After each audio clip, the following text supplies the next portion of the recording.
What is going on, guys? 2.0 here, and in today's video we're going to be comparing strike playlists to see which is better to farm if you want to get a lot of skeleton keys. So in this one we will be taking a look at the 320 strike playlist and the 350 heroic strike playlist, the two main ones in the Rise of Iron. So over the past few weeks I've been playing a ton of strikes to compare the two, and I did decide to play 50 in each playlist, so 100 in total. I feel like that's a good number to start off with. Obviously the more you do, the more accurate your results will be, and I'll definitely do more if you guys will be interested in some further testing. It has taken a long time to play through all of these strikes, so if you could leave a like on this video, I'd really appreciate the support. But the 100 strikes that I have played through over the past couple of weeks has seemed to provide me with an accurate representation of the skeleton key drop rate. So I also played through 10 strikes at a time, then went back to orbit and repeated the process because of the Vanguard streak buff that you get when playing back-to-back strikes, as this does give you an increased chance to have legendaries drop during the strikes. Now skeleton keys do drop from white engrams, but when you pick them up they are classed as a legendary consumable. So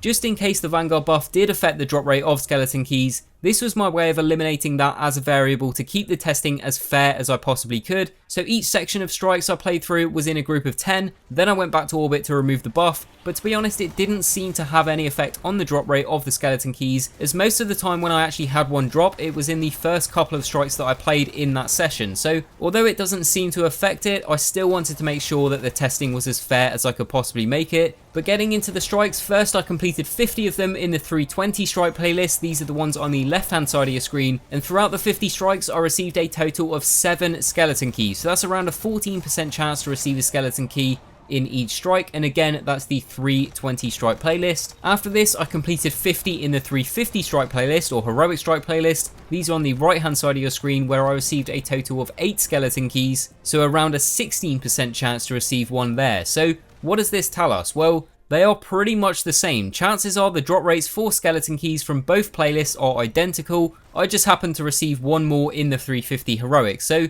if you want to farm for some skeleton keys, my past 100 strikes surprisingly would suggest that it doesn't matter which playlist you go into out of these two, but there are a few other things to take into consideration. So first of which is the reputation. When I played through I didn't use a Vanguard rep booster, but I did have a class item equipped that gives increased Vanguard rep gains, and from the 320 strikes I was getting 30 faction reputation and 66 Vanguard reputation. Then in the 350 heroic strikes I was getting 60 faction rep and then 132 Vanguard rep. So you will be getting double the reputation for your faction and Vanguard ranks if you play in the 350 heroic strike playlist. But another thing to consider is the time that it actually takes to complete each strike. So the 320 strikes have no modifiers attached to them and obviously are at 320 light, so they will be easy to complete if you are on the higher end of the current light level. But the 350 heroic strike playlist will always have 4 modifiers every week. Sometimes these modifiers will be great and you will be able to tear through each strike. For example, Arc Burn and Small Arms.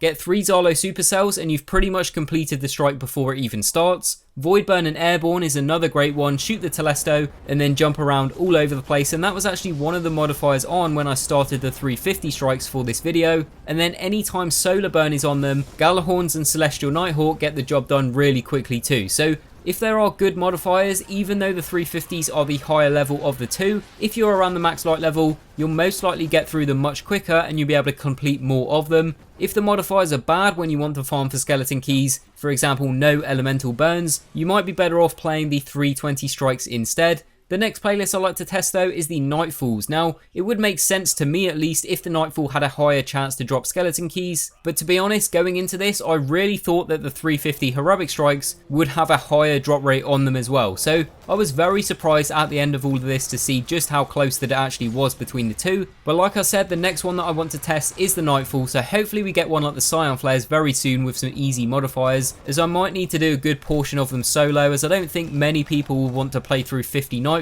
And I remember farming the Scion Flare Nightfall back in the Taken King, trying to get a perfectly rolled Treads Upon Stars before skeleton keys were even introduced into the game. So in my experience that is the quickest Nightfall to solo, so hopefully we get that one soon, but until then I'll have to play whatever Nightfall we get dealt for the week. But there we have it, 320 and 350 strikes compared. Drop rates seem to be about the same, so if the modifiers are good for the week, I'd suggest farming the 350 heroics. If the modifiers are bad and all you want are the skeleton keys, maybe play in the 320 playlist at the cost of some faction and vanguard reputation. But that's going to bring us to the end of this video, guys. I hope you found it useful. If you did, please leave a like, as it really does help the channel out. Follow me on Twitter, the link will be in the description below. Subscribe if you're new around here so you don't miss a video, and as always, thanks for watching, and I will see you guys on the next one.